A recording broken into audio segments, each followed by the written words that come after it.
She allowed only a brief moment of silence to reflect. Before you even ask, yes, I'd love to come along. She volunteered. We laughed together. I'm serious, you know, she continued. You'll need looking after. Corey's likely to be settled down before he even leaves tomorrow, and there's no way I'd send you alone with the twins. I can only imagine what trouble they'd be likely to find, set to freely roam about the land. She was right about the others, but I didn't like the idea. It simply wasn't the way I had envisioned the journey. Truth is, she continued, with a more serious change in tone, I too long for adventure, to brave challenges unknown, to come home with wild stories and to brag about what lies beyond the lands beyond. I considered her words. It hadn't dawned on me that such a thing would appeal to her too. Of course it would.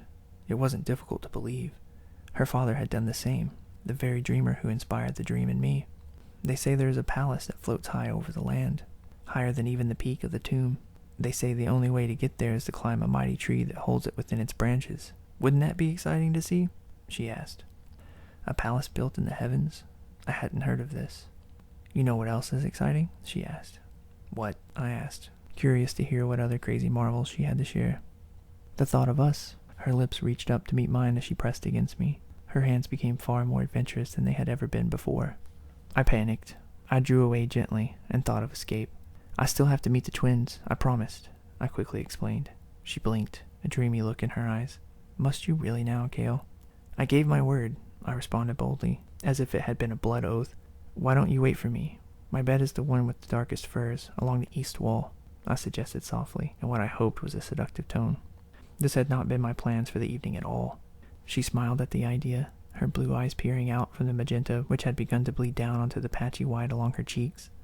I'd like that. She came in for another kiss, her lips soft and invigorating this time. Her touch lingered as she turned back the way we came. Here, take this with you. I wrapped her snugly in the warm, damp fur. I'm warm enough now. I smiled at her, and she brightened. Don't be too long, son of Creighton, she called back as she scampered away through the tall grass. My blood was on fire from the new experience. My heart was pounding, and she seemed to linger all around me. I let enough time pass for her to get a good lead before making my way back to the village. The number of lively bodies that filled the village center was far less with the late hour.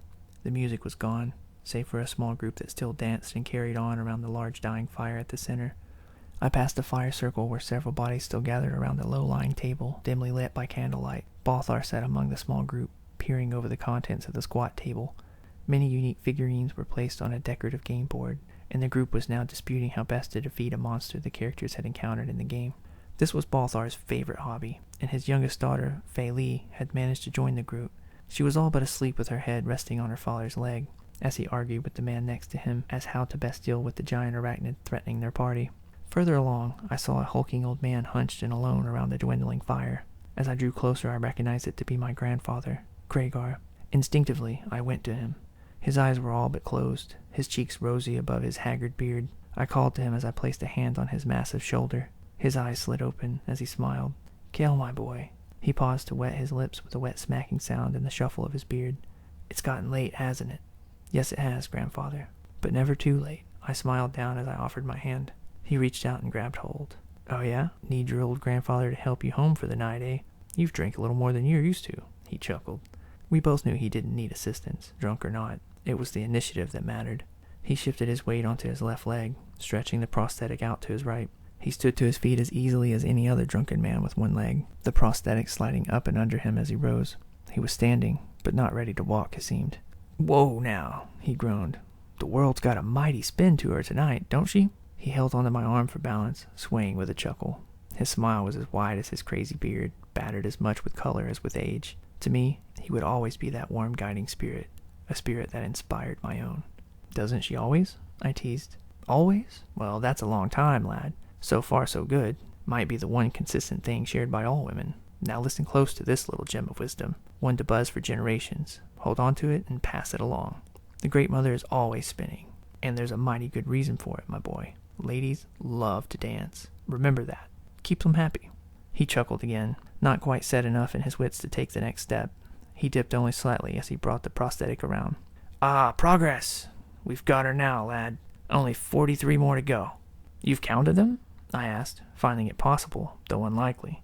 No, just a guess, he said, followed by a cheeky smile and burly laughter. I'll either get there in less and sleep off the difference, or in the least be 43 steps closer, sooner or later, though I prefer sooner than later. He chuckled again as I walked beside him. The small shuttered windows of the huts around us were aglow with the low-burning fires that warmed the sleeping families within.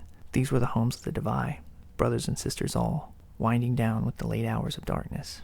Finally, we reached my grandfather's hut. It was far less well-maintained since Gran had passed, but it still held the same familiar comfort. My father's hut was the next one over, so I didn't mean to stay long. I wasn't ready to face Sarah just yet.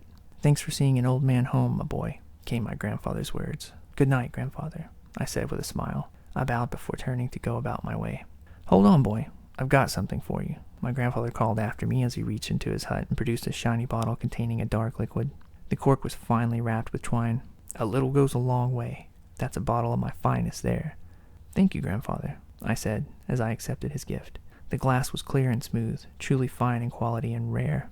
I held the bottle by the neck and looked through it. Thick and heavy, it would be of great use on the journey ahead. As I made to leave, my grandfather's voice came once again, this time heavy with concern. "Be careful out there, son." "I will, grandfather," I promised. He disappeared behind the flap of the door he could scarcely fit through, and I was off toward the canopy.